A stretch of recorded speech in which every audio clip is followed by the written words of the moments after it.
December 6-án a parlament előtt a zene és a tánc vált a politikai tiltakozás eszközévé. Ezrek gyűltek össze a Tánc a szabadságért techno demonstráción, ami a klubok és zenészek elleni rendőrségi razziák és a kormány drogellenes háborúja ellen irányult, egy józan drogpolitikáért. Néhány órára a hatalmat jelképező tér átalakult a kollektív öröm terévé.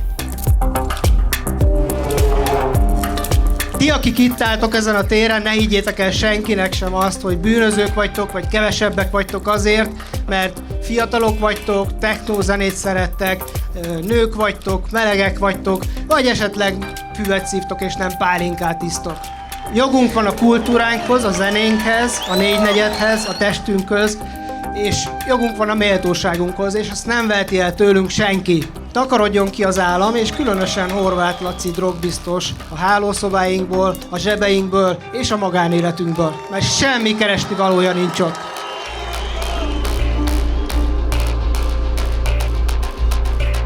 Ideje, hogy a magyarok síkra szálljanak, és világos üzenetet küldjenek a hatalomnak. A gyerekeink nem bűnözők!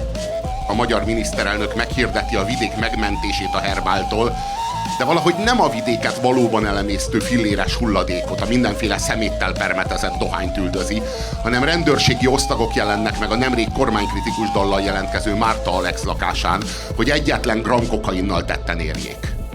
Micsoda fogás! Egy héttel később pulzusszámmérés után szállítanak tömegesen vérvizsgálatra bulizó fiatalokat. A képlet egyszerű.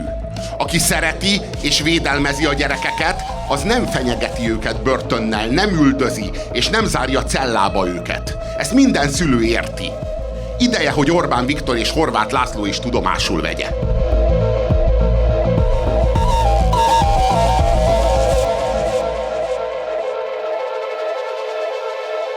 Nagyon szeretek bulizni, és az utóbbi időben nem érzem biztonságban magam. És ennek a félelemnek mi az oka? A drogok, vagy a razziák, vagy?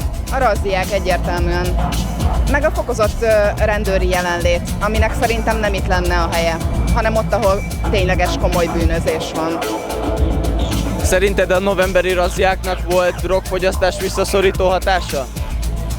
Nem gondolom, hogy azok az emberek, akik drogot használnak, attól kevésbé használnának, csak sokkal rejtettebben teszik. Akkor ennek ellenére mi lehetett a célja ezeknek a razziáknak?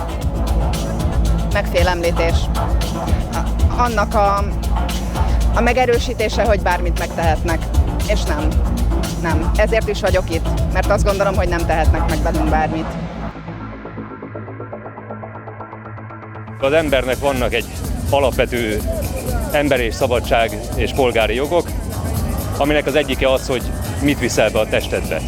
Egészen addig, amíg ez senkinek nem árt, és kifejezetten magamról szól az egész, vagy esetleg a tudatomat akarom felfedezni, vagy esetleg különböző hangulatokat akarok felfedezni, kapcsolódni másokkal. Ezt a szabadságot szeretném, hogyha visszakapnánk. Elegünk van abból, hogy egy olyan növény miatt kriminalizálnak minket, amit tőlünk nyugatabbra, civilizáltabb országokban már bármelyik felnőtt ember megvásárolhat legális boltokban.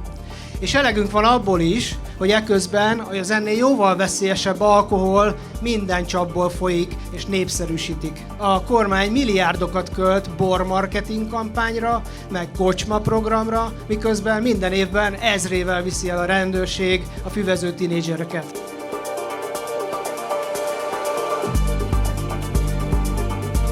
Épp a fiamra gondolok. Szeretném neki megmutatni, hogy a problémákat nem elhallgatni kell, hanem beszélhetünk róla akkor is, ha ez nem szolgál érdekeket, látszólag a miénket sem. Hogy az érzések kimondhatóak. Ha azt mondaná valamelyik nap, hogy elmegy partizni, azt mondanám, hogy jó szórakozást, érezd jól magad.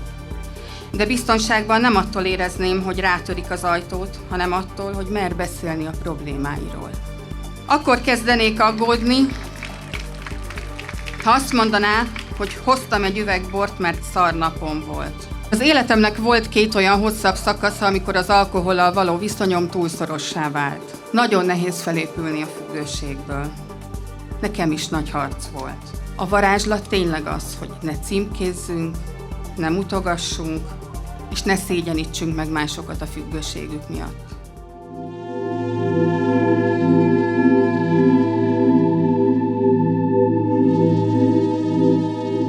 nem budapesti klubban kéne erőt fitoktatni, meg nagy legénynek lenni, hanem egy normális rockstratégia kéne, ami egyáltalán nincs megint csak Magyarországon. Úgyhogy az egész egy képmutatás, a megfélemlítésre alapszik, és üzenem a hatalomnak, hogy nem félünk. Ígérhetem nektek, hogy ez a rendezvény, ez nem valaminek a vége, hanem valaminek a kezdete. Addig nem fogjuk letekerni az ellenállás hangerejét, amíg a kormány le nem tekeri ezt az eszetlen, buta, drogellenes kultúrháborút.